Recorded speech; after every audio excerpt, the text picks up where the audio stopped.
ఈరోజు దేవుని వాగ్దానం యోహాను సువార్త 14 నుండి 20 వరకు. మీరు నా నామమున దేనినడుగుదురో తండ్రి కుమారుని యందు మహిమపరచబడుటకే దానిని చేతును.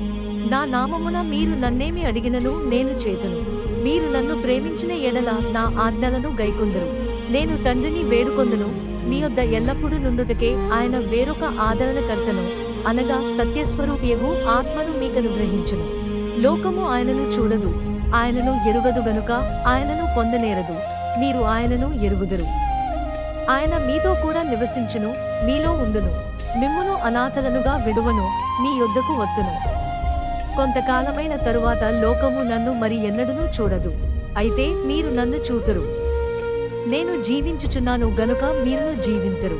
నేను నా తండ్రి యందును, మీరు నాయందును, నేను మీ యందును ఉన్నామని ఆ దినమున మీరెరుగుదురు. ఆమేన్.